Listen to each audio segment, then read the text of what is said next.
साहब इंग्लैंड वालों ने निजता की सारी हद पार कर दी है, मतलब सारी लिमिट क्रॉस कर दी है। खैर अंग्रेज तो पुराने टाइम से ऐसे ही रहे हैं, भारतीयों का खून पीते रहे हैं, लेकिन आज बात होगी ऋषभ पंत की। उनके लिए एक सैल्यूट तो बनता है, क्योंकि उनके पैर में भयंकर वाली चोट लगी थी, वो ठीक से खड़े भी नहीं हो पा रहे थे। उसके बावजूद भी अगले दिन खेलने आए। जब ऋषभ पंत सीढ़ियों से उतर रहे थे तो स्टेडियम में जितने भी क्रिकेट फैंस थे, इंडिया के हों या इंग्लैंड के, सभी खड़े हो गए थे उनके सम्मान में और उनके लिए तालियां बजाने लगे और उनको सैल्यूट किया। बोल रहे थे जिगरा हो तो ऋषभ पंत जैसा, वरना ना हो। खतरनाक चोट लगने के बावजूद भी भारत की आन बान शान के लिए खेलने आए थे और इंग्लैंड वालों को दांतों तले चने चबा दिए। बेहतरीन पारी खेली थी ऋषभ पंत ने, 75 बॉल में 54 रन बनाए थे और इस पारी को लोग हमेशा याद रखेंगे। एक टाइम तो ऐसी खबरें आने लगी थी कि ऋषभ पंत क्रिकेट से 6 हफ्तों के लिए अलविदा हो रहे हैं, लेकिन जितनी बढ़िया क्रिकेट ऋषभ पंत ने खेली है, उससे ज्यादा घटिया इंग्लैंड वालों ने हरकत की है। जब ऋषभ पंत खेल रहे थे तो इंग्लैंड वालों ने जानबूझकर यॉर्कर बॉल डाली, जिससे उनके पैर पर बहुत बड़ी चोट लग गई और इंग्लैंड वालों की ये नाकबाक हरकत देखकर सोशल मीडिया पर क्रिकेट फैंस का गुस्सा फूटा और इंग्लैंड वालों को खरी खोटी सुना डाली।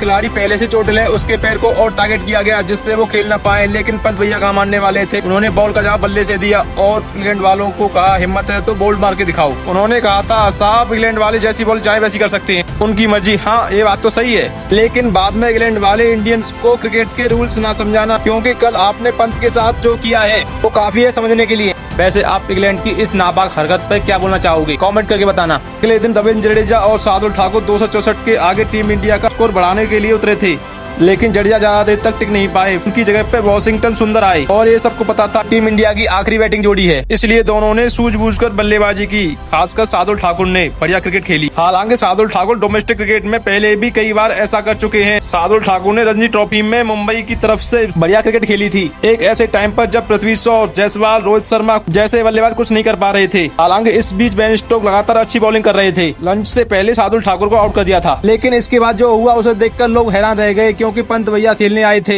उनके सम्मान में स्टेडियम के आधे लोग खड़े हो गए और आधे लोग देखते रह गए। कह रहे थे ऐसा कैसे हो सकता है, जब पंत भैया खेल रहे थे तो उनको भागना भी पड़ रहा था। उस टाइम जो दर्द, जो पीड़ा उनको हो रही थी, उनके चेहरे पर साफ दिखाई दे रही थी और ये सब भगवान जी से भी देखा नहीं गया और बाज करा दी, जिससे जल्दी ही लंच हो गया। लंच तक भारत का स्कोर 221 पे 6 विकेट था। लंच के बाद इंग्लैंड वालों को जब कोई विकेट नहीं मिला तो पंत और सुंदर की जोड़ी ने इंग्लैंड वालों को खूब दौड़ाया। इसके चलते इंग्लैंड वालों ने पंत के दाएं पैर को टारगेट करना शुरू कर दिया, लेकिन पंत भैया का पीछे हटने वाले थे। लेकिन इस मैच का सबसे बड़ा मोमेंट तो तब आया जब जोफ्रा आर्चर की एक बॉल उनके पैर पर जा लगी, लेकिन अगली बॉल पर ही एक शानदार छक्का लगाया और इंग्लैंड वालों को आईना दिखा दिया और कहा घर तो बेशक तुम्हारा है, लेकिन जलवा हमारा ही रहेगा। सब पंत ने महत्वपूर्ण 17 रन और जोड़े, लेकिन पहली पारी पूरी तरह से बेन स्टोक्स के नाम रही। पारी में 24 ओवर डालकर 5 विकेट निकाले और इस पूरी सीरीज में 16 विकेट हो गए हैं, जो गेंदबाजी के लिहाज से बढ़िया है। ऋषभ पंत के जाने के बाद टीम इंडिया 258 पर ही ऑल आउट हो गई। दूसरे सेशन में इंग्लैंड बैटिंग करने आई थी, उन्होंने टी टाइम से पहले 58 रन बना लिए थे